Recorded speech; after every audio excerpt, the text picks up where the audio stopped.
Hello welcome to my channel. ಇವತ್ತು kombucha recipe ಹೇಗೆ ಮಾಡೋಣ ಅಂತ ತಿಳ್ಕೊಳ್ಳೋಣ. ಇದು ಒಂದು Chinese recipe. 2200 years back China ಅವರು ಅವ್ರ ಗಟ್ ಹೆಲ್ತ್ನ ಇಂಪ್ರೂವ್ ಮಾಡ್ಕೊಳ್ಳೋದಕ್ಕೆ ಈ ಡ್ರಿಂಕ್ನ ಕುಡಿತಿದ್ರು. ಇದು ಮಾಡೋದು ತುಂಬಾ ಈಸಿ. ಒಂದು ಪಾತ್ರೆಗೆ 1 glass of water, 1 small ginger, 2 tablespoon of tea ಪೌಡರ್ನ ಹಾಕಿ ತುಂಬ ಕುದಿಯೋದೇನು ಬೇಕಾಗಿಲ್ಲ. 1-2 ಕುದಿ ಬಂದಿದ ತಕ್ಷಣ ಇದನ್ನು ಆಫ್ ಮಾಡಿ ಸೈಡ್ಗೆ ಇಟ್ಕೋಬೇಕು.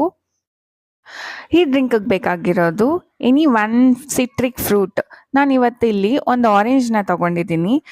ಒಂದು ಗ್ಲಾಸ್ ಬಾಟಲ್ಗೆ ನಾವು ಆಲ್ರೆಡಿ ರೆಡಿ ಮಾಡಿ ಫಿಲ್ಟರ್ ಮಾಡಿ ಇಟ್ಕೊಂಡಿರುವಂತಹ ಟೀ ಪೌಡರ್ ಮಿಕ್ಸರ್ನ ಸೇರಿಸಿ 2 ಟೇಬಲ್ ಸ್ಪೂನ್ ಆಫ್ ಶುಗರ್ನ ಆ್ಯಡ್ ಮಾಡಿ 1 ಆರೆಂಜ್ನ ಹಾಕಿ 1 ಲೀಟರ್ ಆಫ್ ವಾಟರ್ನ ಸೇರಿಸಿ ಇದನ್ನೆಲ್ಲ ಚೆನ್ನಾಗಿ ಮಿಕ್ಸ್ ಮಾಡಬೇಕು. ಇದನ್ನೊಂದು 5 ಡೇಸ್ಗೆ ಫರ್ಮೆಂಟೆಡ್ ಆಗೋದಕ್ಕೆ ಬಿಡಬೇಕು. ಇದು ಒಂದು ಲಾಂಗ್ ಪ್ರೋಸೆಸ್ ಆಗಿರೋದ್ರಿಂದ ನಾನು ಎಲ್ಲ ಒಂದೇ ವಿಡಿಯೋ ಅಲ್ಲಿ ಎಕ್ಸ್ಪ್ಲೇನ್ ಮಾಡೋಕ್ಕಾಗೋದಿಲ್ಲ. ನಾನು ನೆಕ್ಸ್ಟ್ ವಿಡಿಯೋ ಅಲ್ಲಿ ಈ ಡ್ರಿಂಕ್ನ ಯಾವಾಗ ಕುಡಿಬೇಕು, ವಾಟ್ ಆಲ್ ದಿ ಬೆನಿಫಿಟ್ಸ್ ಅಂತ ಹೇಳ್ತೀನಿ. Thank you.